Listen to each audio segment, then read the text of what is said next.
श्री स्वामी समर्थ. हे 11 शुभ संकेत सूचित करतात की तुम्ही होणार करोडपती.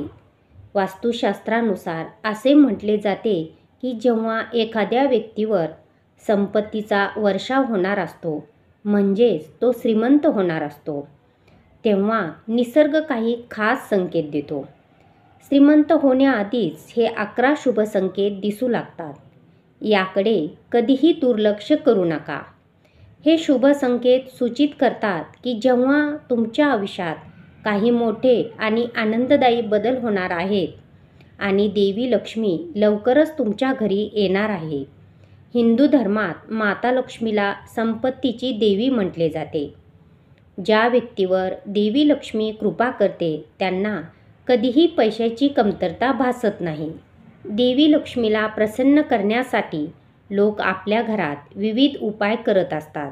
ज्या घरामध्ये काही शुभ संकेत दिसतात, ही लक्षणे व्यक्ती श्रीमंत होण्यापूर्वीच माणसाला दिसू लागतात. तर कोणते आहेत ते शुभ संकेत ते पहा. पहिला संकेत आहे, जर तुम्हाला सकाळी अचानक स्वप्नात तुमच्या आजूबाजूला कमळ दिसले तर तुमचे दिवस बदलणार आहे, हे स्पष्ट संकेत आहे. दुसरा संकेत आहे, जर तुमच्या स्वप्नात पिवळी फुले किंवा लाल फुले दिसणे हे धनप्राप्तीचे लक्षण मानले जाते. स्वप्नात मंदिर पाहणे हे देखील शुभ मानले जाते. हे आर्थिक लाभ आणि आध्यात्मिक प्रगतीचे लक्षण आहे. तिसरा संकेत आहे, स्वप्नात लाल साडीची स्त्री दिसणे हे देखील देवी लक्ष्मीचे लक्षण मानले जाते. चौथा संकेत आहे, स्वप्नात उंचीवर चढणे हे प्रगती आणि यशाचे लक्षण मानले जाते. पाचवा संकेत आहे, जर तुम्ही काही कामासाठी बाहेर जात असाल आणि वाटेत तुम्हाला कावळा तोंडात शाकाहारी अन्न किंवा भाकरी चपाती घेऊन जाताना दिसला तर याचा अर्थ असा की तुम्हाला कुठून तरी पैसे मिळणार आहे. सहावा संकेत आहे, जेव्हा तुमच्यावर माता लक्ष्मीचा आशीर्वाद असतो तेव्हा तुमची झोप पूर्ण होते. तुम्ही ब्रह्ममुहूर्तावर जागृत होता.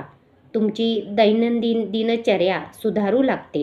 हळूहळू सर्व अडचणी दूर होऊ लागतात. शास्त्रामध्ये असेही म्हटले जाते, जर तुम्ही पहाटे 3 ते 5च्या दरम्यान उठला तर तुमच्या जीवनामध्ये दुःखाचे ढग निघून जाऊ लागतात आणि महालक्ष्मीचा आशीर्वाद तुमच्यावर असतो. सातवा संकेत आहे, जर तुम्हाला स्वप्नात पाल दिसली तर तुम्ही हे एक चांगले लक्षण मानले जाते. स्वप्नात पाल पाहण्याचा अर्थ असा की तुमची आर्थिक परिस्थिती लवकरच दूर होईल आणि देवी लक्ष्मी तुमच्यावर कृपा करेल. आठवा संकेत आहे, जर तुम्हाला स्वप्नामध्ये घुबड, हत्ती, मोर, केळी दिसली तर विश्वास ठेवा की तुमचे श्रीमंत होण्याचे स्वप्न लवकरच पूर्ण होणार आहे. नववा संकेत आहे, घरातील तिजोरी किंवा पैसे ठेवण्याची जागा नेहमी स्वच्छ ठेवल्यास अचानक धनलाभ होतो. 10वा संकेत आहे, ज्योतिषशास्त्रानुसार जर एखाद्या पुरुषाच्या उजव्या हाताला आणि स्त्रीच्या डाव्या हाताला खाज येत असेल तर हे अतिशय शुभ मानले जाते. याचा अर्थ असा की तुमच्या आयुष्यातून पैशासंबंधित सर्व समस्या दूर होणार आणि तुमची आर्थिक परिस्थिती मजबूत होणार. 11वा संकेत आहे, जर तुमच्या घरामध्ये काळ्या मुंग्या झाल्या असतील तर हे देखील संपत्ती मिळण्याचे संकेत आहे. तर तुम्ही काळ्या मुंग्यांना पीठ आणि साखर देऊन संतुष्ट करावे. यामुळे आपल्या संपत्तीमध्ये वाढ होते. हे जर संकेत तुम्हाला दिसले तर समजा की तुम्ही श्रीमंत होण्यापासून तुम्हाला कोणीही रोखू शकत नाही. लक्ष्मीचा आशीर्वाद तुमच्यावर कायम राहावा असे जर तुम्हाला वाटत असेल तर या व्हिडिओला लाईक करा आणि चॅनलला सबस्क्राईब करा आणि कमेंट बॉक्समध्ये जय माता लक्ष्मी नक्की लिहा आणि श्री स्वामी समर्थ टाईप करा. श्री स्वामी समर्थ.